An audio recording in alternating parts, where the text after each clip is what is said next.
நெல்லை கிழக்கு மாவட்ட காங்கிரஸ் கட்சி தலைவர் எரிந்த நிலையில் சடலமாக மீட்கப்பட்ட இடத்தில் தீப்பெட்டிகள், பிளேடுகள் கைப்பற்றப்பட்டுள்ளன. KPK ஜெயக்குமார் எரிந்த நிலையில் சடலமாக மீட்கப்பட்ட குழிக்கு அருகே கிடந்த தீப்பெட்டிகள் தடய அறிவியல் நிபுணர்களால் சேகரிப்பு. இதுகுறித்தான மேலும் விவரங்களை செய்தியாளர் நாகராஜன் வழங்க இருக்கலாம். நாகராஜ், வணக்கம். தகவல்களை பகிரலாம்.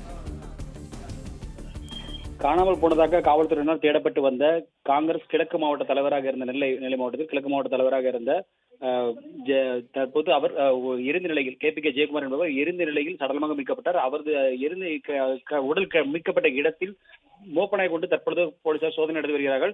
ஏற்கனவே காவல்துறை கண்காணிப்பாளர் சிலம்பரசன் இந்த இடத்தில் சோதனையிட்ட போது பல்வேறு விஷயங்கள் குறித்து ஆய்வுகள் மேற்கொண்டார். அதாவது அங்கு இருந்த ஏற்கனவே தடய அறிவியல் துறை அதிகாரிகள் அதன் அதிகாரியான ஆணைய தலைமையில் அதில் பல்வேறு சோதனை மாதிரிகளை ஆய்வுக்கு எடுத்துக்கொண்டனர்.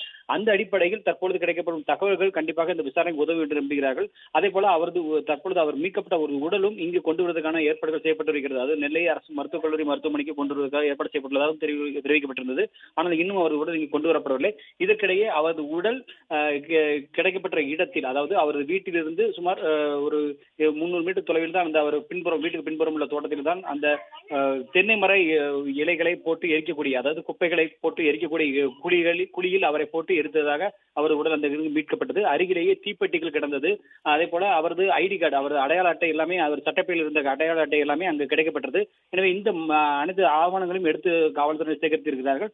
அதே போல அந்த இடத்தில் கிடைக்கப்பட்ட மணல், சாம்பல் அனைத்தையுமே அவர்கள் சேகரித்திருக்கிறார்கள். எனவே இந்த விஷயத்தில் இந்த விசாரணை பொறுத்தவரைக்கும் அது உதவும் என்று நம்புகிறார்கள். அது மட்டுமில்லாது அவரது கை மற்றும் கால்கள் இரும்பு கம்பியால் கட்டப்பட்டு இருந்ததாக அந்த பார்க்கும்போது தெரிந்தது. எனவே அந்த அடிப்படையில் அது என்ன மாதிரியான, அதாவது தற்கொலையா அல்லது கொலையா என்பது குறித்த பல்வேறு விஷயங்களுக்கு அது விடையளிக்கும் வகையில் அந்த கிடைக்கப்படும் சாட்சிகள் இருக்கும் என்று சொல்லப்படுகிறது.